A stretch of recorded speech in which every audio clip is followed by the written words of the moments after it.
Good afternoon. I am Andrea Chisholm with the Midday News. A special welcome if you're watching on onespotmedia.com. We begin with an item of news just in. With 5 confirmed cases of COVID-19 in West Kingston, the Southeast Regional Health Authority this morning began community surveillance activity in the area. The persons are contacts of a confirmed case that recently returned from the United States. Some 100 health staff, including nurses, public health inspectors, public health nurses, and community health aides, will conduct house-to-house visits and assess the residents for symptoms. Residents with symptoms of COVID-19 and whose the health team deemed are at high risk will be tested for COVID-19 and quarantined orders will be served.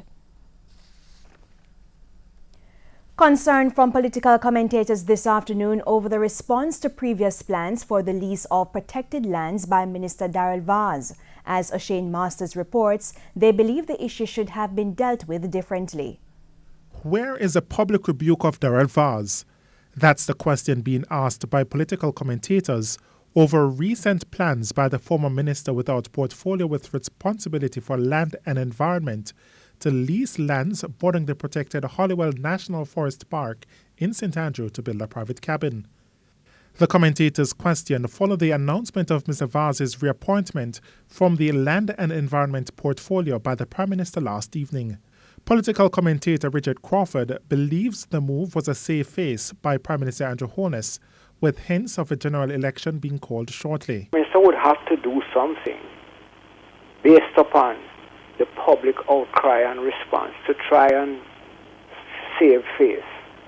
It may have satisfied or will satisfy some people, and a lot more are not going to be satisfied, because this is an issue that has been repeated time again over the past couple of years. It's also a point shared by leading environmentalist and public affairs commentator Peter Espute.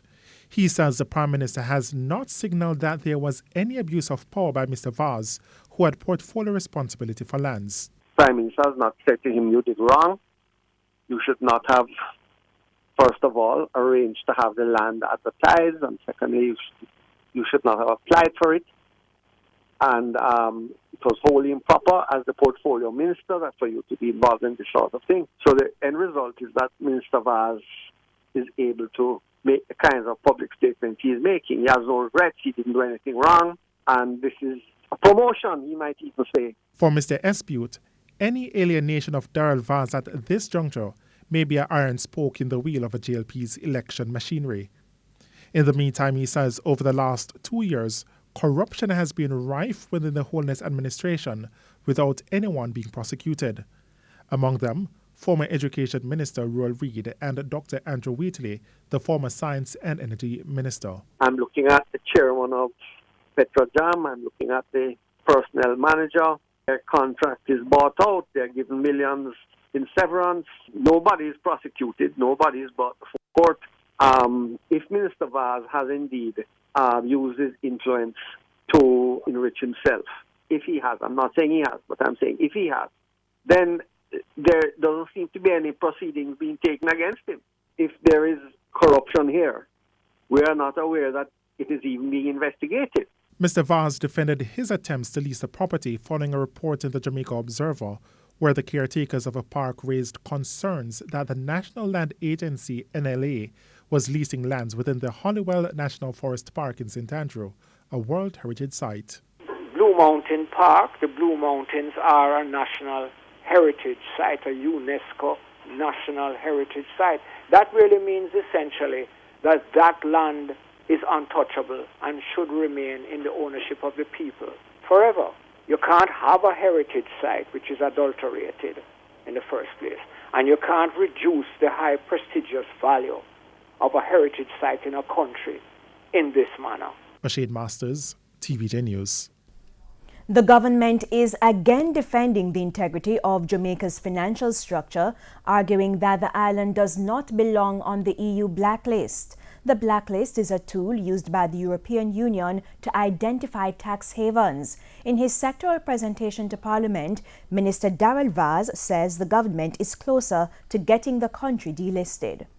It is very important to repeat that the reason Jamaica fell short of the Financial Action Task Force requirements was a result of the country being reclassified because of its assets had surpassed the FATF's $5 billion threshold. Our greatest challenge is having an effective framework for regulation and collection of data with the designated non-financial business and professional sector. The Jamaica International Finance Services Authority, like other stakeholders, has a vested interest in having Jamaica removed from the blacklist and has put forward recommendations to efficiently and expeditiously achieve such a goal. During the last fiscal year, some amount of progress was made in getting certain pieces of legislation passed by GIFSA. And still in Parliament, the opposition is again taking issue with poor service from telecommunications providers. Opposition spokesman on technology Julian Robinson raised the issue during his contribution to the sectoral debate this week. No service and data, dropped calls, not being able to send or receive calls, as well as slow internet service. Just some of the problems facing consumers as they lament poor service from the two major telecommunications companies, Digicel and Flow. Where we are now, Mr. Speaker, is unacceptable, and we cannot go forward as a nation if we have this poor quality of telecommunication service. Opposition spokesman on technology Julian Robinson therefore has several questions. Is it that the network congestion is a result of bottlenecks or traffic overflows? Is it a result of aging network equipment? Is it poor capacity management?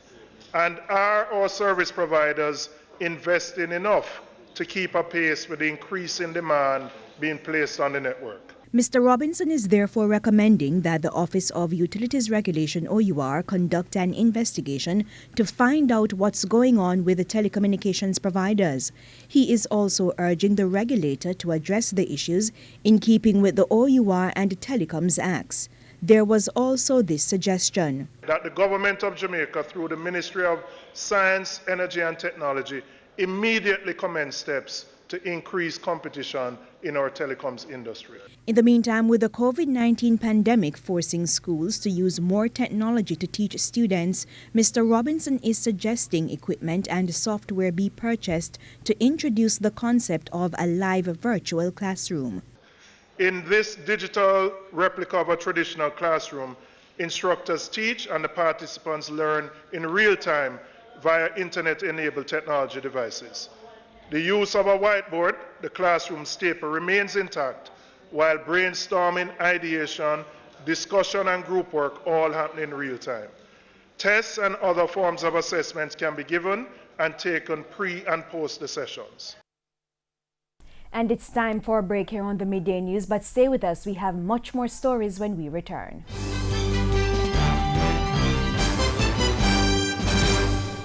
Welcome back, and we're continuing the news. Major improvement works will be carried out at several public beaches across 7 parishes.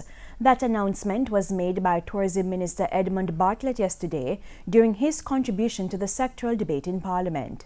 COVID or no COVID, the Jamaican people are entitled to full use of the beaches of our country, and the program will continue. We have, Mr. Speaker, over 13 public beaches across Jamaica to be rehabilitated in this budget. The beaches to be improved include Rocky Point Beach in St. Thomas, Winifred Beach in Portland, Guts River Beach in Manchester, Orchard and Watson Taylor Beaches in Hanover, Alligator Pond and Crane Road Beaches in St. Elizabeth. Meanwhile, Mr. Bartlett says by the end of the year, the much-anticipated $1.3 billion Closed Harbour Beach Development Project will be opened. So we are proud of the work that is going on in improving the quality of beach experience in Montego Bay, and to create indeed a new attraction, an attraction that will change the face of Montego Bay as a tourism destination. And we have worked with the UDC in building out the Cross Harbour Beach Park, $1.3 billion, a state-of-the-art beach facility for the people of Montego Bay. The project, primarily funded by the Tourism Enhancement Fund, will see the conversion of a 16-acre property into a recreational space with amenities. Meanwhile, the tourism minister has admitted that the number of tourists arriving in Jamaica since the borders reopened have been fewer than projected. Mr. Bartlett says the increase in bookings has not been at the level anticipated due to the COVID-19 pandemic.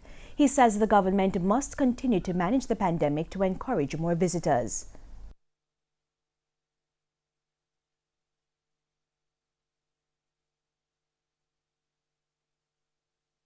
It has not materialized to the extent that people book before protocols were established.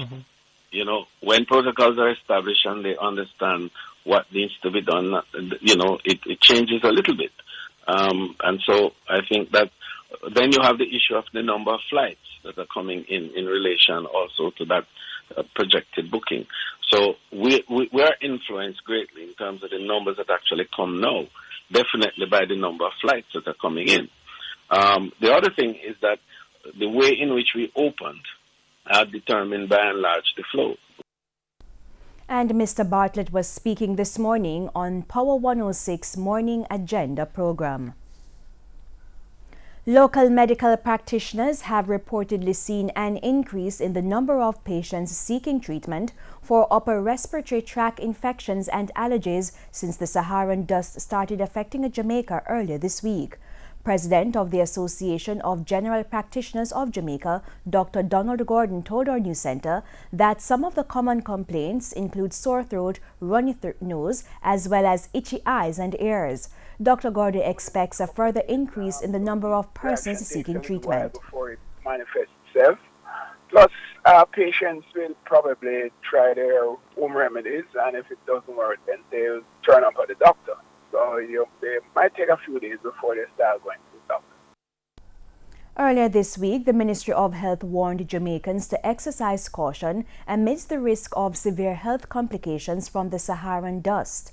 The Saharan dust is expected to continue affecting Jamaica today. CARICOM Chairman and Barbados Prime Minister Mia Mottley has criticized recent decisions on the Guyana elections process. Ms. Mottley said the community was saddened by what has been transpiring in Guyana. More than 100 days since the people of Guyana went to the polls, and yet there is no declared result. The head of Guyana's election commission was the target of the CARICOM chairman's criticism. Regrettably, we have seen a level of gamesmanship that has left much to be desired and has definitely not portrayed our Caribbean region in the best light. This is definitely not our finest hour, and we must not shy away from that reality. The Caribbean community is concerned at reports that the Chief Elections Officer has submitted a report to the Guyana Elections Commission, which is contrary to the directions given by the Commission and which does not reflect the results of the recount process as certified by the very staff of the Guyana Elections Commission and indeed witnessed by representatives of the political parties. Indeed, these numbers and the certification of them were also witnessed by our CARICOM observer team. They traveled to Guyana in spite of the pandemic and the risks to themselves, and they scrutinized the recount process. Figures from the Guyana Elections Commission showed that the People's Progressive Party Civic had secured 230,328 valid votes, while the APNU and AFC had captured 217,259 votes, with a few more boxes still to be tabulated. Following the ruling on Monday by the appeal court, Chief Election Officer Keith Lowenfield yesterday submitted to the Commission what he claims to be a report of the valid and credible votes cast at the March 2 polls. These votes show a victory for the incumbent after invalidating almost 25% of the votes cast on March 2. The report, which is intended to lead to the declaration of a final result, was yesterday put on hold by the Caribbean Court of Justice. According to Mia Mottley, the CARICOM Observer team believed that the results of the recount certified as valid by the staff of the Commission led to an orderly conclusion. On what grounds and by what form of executive fiat does the Chief Elections Officer determine that he should invalidate one vote, far less over 115,000 votes, when the votes were already certified as valid by the officers of the Guyana Elections Commission in the presence of the said political parties. And in sports, one of Jamaica's iconic coaching figures has hailed the efforts of Jamaica's 1998 World Cup hero Theodore Withmore for transforming the national team. However, he's disappointed with the country's progress and was almost brought to tears when one of the country's most talented players missed the opportunity to move from Jamaica to play in Brazil. More in this report. Having led Jamaica to the Under-17 World Cup in 2001, former technical director Clovis de Oliveira, who still follows Jamaica's football keenly, says 19 years on, not much has changed structurally to improve the sport on the island. Individually, I can tell you that now, for the time being, since last year, Golden Cup, and this year, they have got more technically better players, the Theodore group, than what we had today. I applaud, and I give you my regards and my congratulations regarding to the Theodore Withmore job. Despite those sentiments, De Oliveira, who worked as Renee Simoes' assistant coach, is proud of the work done by head coach Theodore Withmore. De Oliveira hails him as one of the most intelligent players he knows and pointed out one marked difference in Tapa's team. Set up, develop youth program, and the same time to climb, try to be much better program for the professional league in Jamaica.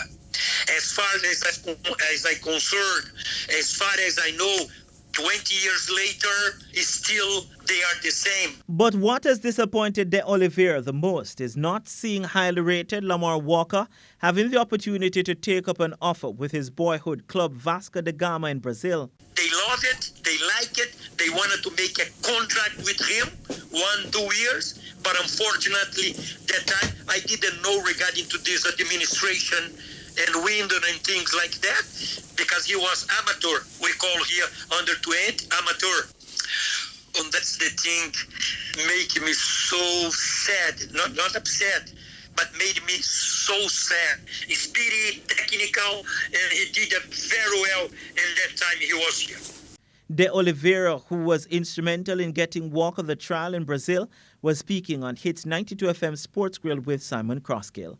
Renardo Brown for TVJ Sports. And that's the midday news. I'm Andrea Chisholm. Join us at 7 for the primetime news package. On behalf of the news, sports and production teams, good afternoon.